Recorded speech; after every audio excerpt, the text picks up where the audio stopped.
ang pinakamahal na pagkakamali ng mga first-time homeowners. Kaya wag na wag kang bibili kung hindi mo alam ang mga ito. At ang number 9 ay ang pinaka-importante. Alamin mo muna kung ano ang budget ninyo. Kapag hindi naman kaya ng pera, wag po nating pilitin.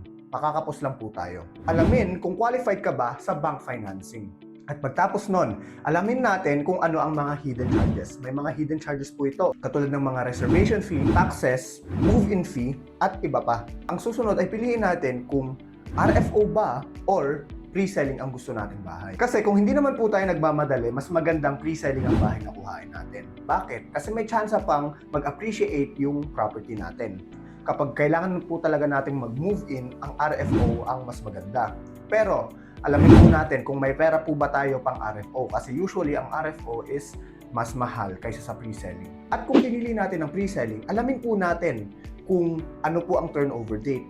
Kasi malay po natin, ang turnover date is 20 years from now. At kung RFO po ang pinili natin, alamin po natin ang cash out at kung kumpleto ba ang requirements natin para makalipat po agad tayo. Ang requirements po ay iba-iba, depende sa developer. Isa sa mga pinaka-importante rin ay ang location. Kasi paano kung ang location is masyadong malayo sa work ninyo?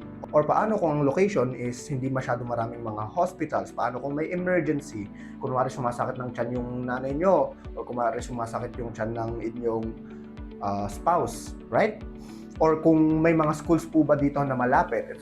Isa ito sa mga pinaka-importante kailangan yung malaman kung mag-move in po kayo. Sunod ay alamin kung may tiles ba yan, may libreng ref ba yan, kung ano yung mga gamit na kasama sa pag-turnover. Painted na ba ang bahay? May furnitures ba? May partitions ba? Yun yung mga kailangan po natin malaman. Number 7 is kilalanin po natin ang developer.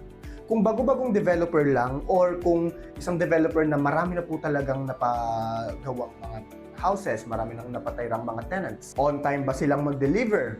Maganda ba yung kalidad ng bahay? Wala bang nagiging mga issue? Yun po yung mga kailangan nating malaman. Alamin ang magiging buwanan mong gastos kapag nakalipat ka na ng bahay. Iba po to sa monthly amortization. Alam po natin yung monthly amortization is yung magiging bayad lang sa bahay. Pero ano yung magiging mukha ng sahod nyo kapag kailangan nyo pang magbayad ng tubig, kuryente, internet, gas, ibang mga kailangan mo buwan-buwan. Malay mo, kaya mo nga ng monthly amortization, pero hindi ka makakatira dito kasi hindi ka nakapagbayad ng internet or hindi ka nakapagbayad ng electricity mo. Kasi hindi lang po amortization ang babayaran. At number 9, pinaka-importante, basahin ang kontrata bago pumirma. Intindihin ang terms ng payment, turnover dates, refund policies, at mga penalties para safe lang tayo in the future. In short, ang pagbili ng bahay ay isa sa mga pinakamalaking decisions na magagawa mo sa buhay na to.